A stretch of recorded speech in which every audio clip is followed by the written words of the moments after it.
আর সারাদিন তো কিছু খাওয়া হয়নি, এই কারো কাছে কোনো সাহায্য পাই নাকি? তো বেড়াতে যাবো আজ। চলো।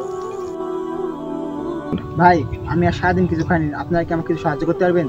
এই কই থেকে সব ফকির ফকির আসে। হ্যাঁ ভাই আমি আর সারাদিন কিছু খাই না, আমাকে দয়া করে কিছু সাহায্য করেন ভাই।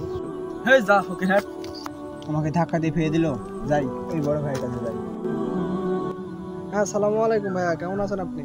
হ্যাঁ ভাই, বেড়াতে তো যাবো, আপনারা বেড়াতে আসেন। ভাই একটু হোল্ড করেন, একটা অসহায় মানুষ আসছে। ভাই আমি আর সারাদিন কিছু খাইনি, আপনি আমাকে কিছু সাহায্য করতে পারবেন? ভাই অবশ্যই, এই যে কিছু টাকা নিয়ে যান। ভাই থামেন, ওকে টাকা দিয়েন না। কেন ভাই, আমি ওকে টাকা দিব না। ভাই ও সাহায্যের নাম করে টাকা নিয়ে নেশা করে। যা এখান থেকে যা। আসলে কি এই ছেলেটা টাকা দিয়ে নেশা করে? মা মা তুমি উঠো মা, আমি আর সারাদিন কিছু খাইনি মা, আমাকে কেউ সাহায্য করছে না মা, তুমি উঠো, তুমি আমার ভালো নাই মা। ভাই তুমি সময় মতো এসে আমার টাকাটা বাঁচিয়ে দিয়েছো। আরে দেখো ওই ছেলেটা কাঁদছে কেন ওখানে? রোহিত চলো তো দেখি কাঁদছে কেন।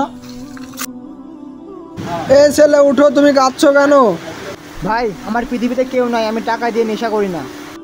দেখছো ভাই, কারো বিষয়ে কিছু না জেনে কিছু বলা উচিত নয়। আজকালকার দিনে ভাই সাহায্যের নামে টাকা তুলে নেশা করে, আমি মনে করেছিলাম ওও নেশা করে। ভাই তুমি ঠিকই ধরছো, তাও আমাদের ভুল হয়েছে, চলো ওকে সাহায্য করি সবাই। এই নাও ছোট ভাই, তুমি কিছু গিয়ে খেয়ে নাও। চলো ভাই আমরা বাড়ির দিকে যাই। এই পৃথিবীতে যার মা নেই সে একমাত্র বুঝে মা না থাকার যন্ত্রণা কতখানি।